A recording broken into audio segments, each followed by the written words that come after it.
So when you're thinking of building a new project, why choose Flutter? What can it do?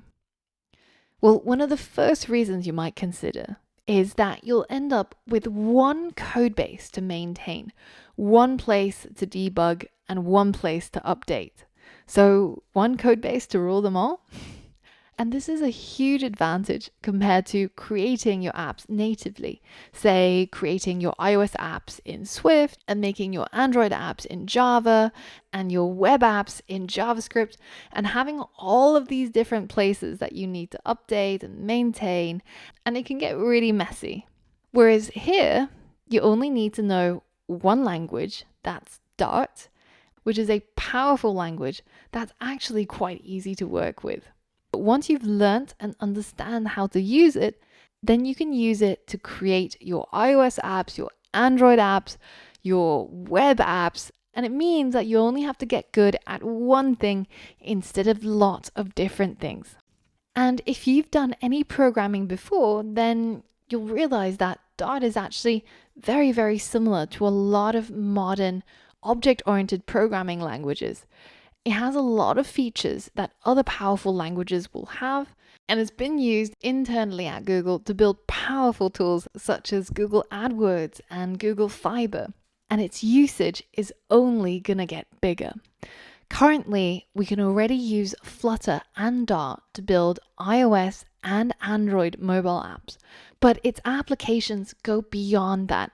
You'll soon be able to use Hummingbird to create web applications, writing Dart code, and even use it to build applications that run on your desktop. Not only is there the advantage of maintaining and updating one code base, but Flutter allows you to use a very simple and flexible layout system to build beautiful user interfaces for whatever project you end up embarking on. And this is one of the biggest struggles that modern app developers have to deal with.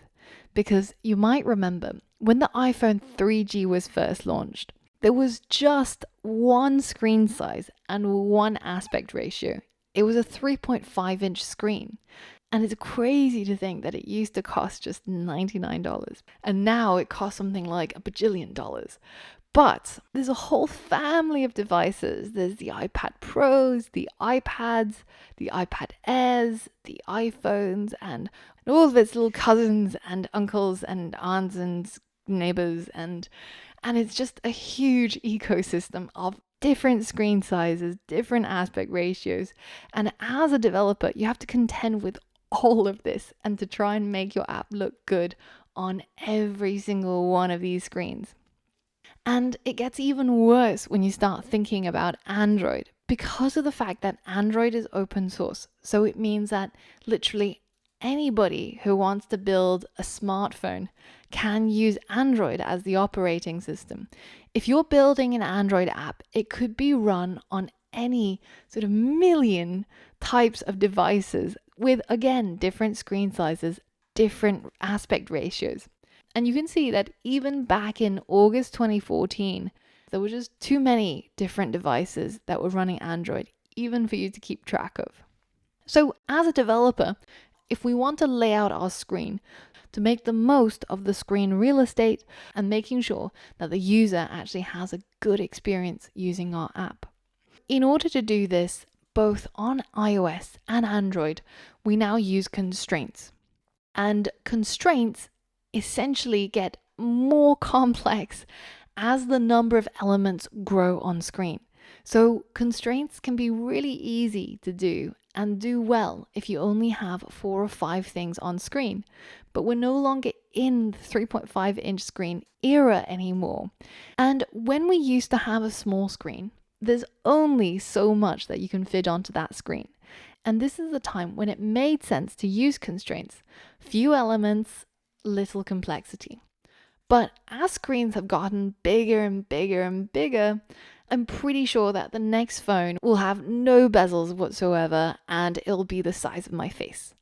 But this also means that you can fit a lot more stuff onto that screen. So there's more elements, which means that constraining each of them in relation to each other gets more complex.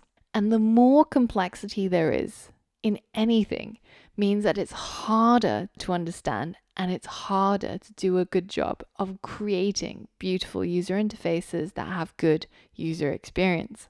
So where does Flutter get its inspiration? Well, a lot of it comes from the web, because this is one place where they've actually had to adapt to various different sizes, because people pull up websites on mobile, on iPad, on tablets, on large desktop displays. So a lot of the things that have evolved in the web ecosystem have been really, really good at dealing with layout on different screen sizes. And through the use of things such as grids or columns or Bootstrap, we've developed really simple and elegant ways of laying out the user interface on a website. So why can't we do the same on mobile?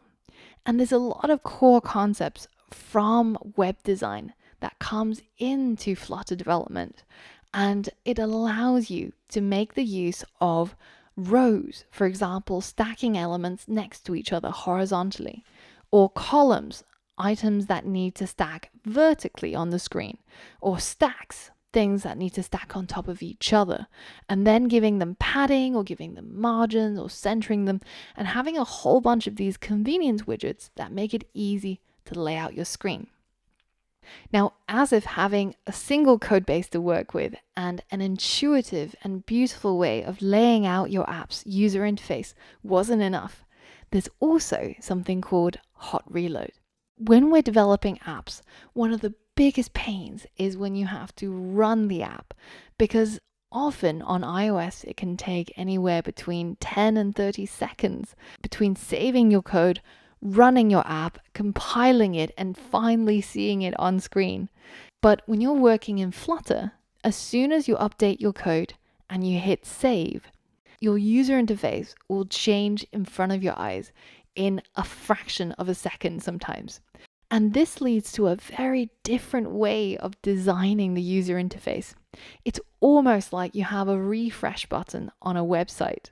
As soon as you change something, you hit save and you see the changes in your app, and then you iterate and you end up narrowing down on the final design that you want, because you get access to this super fast reload.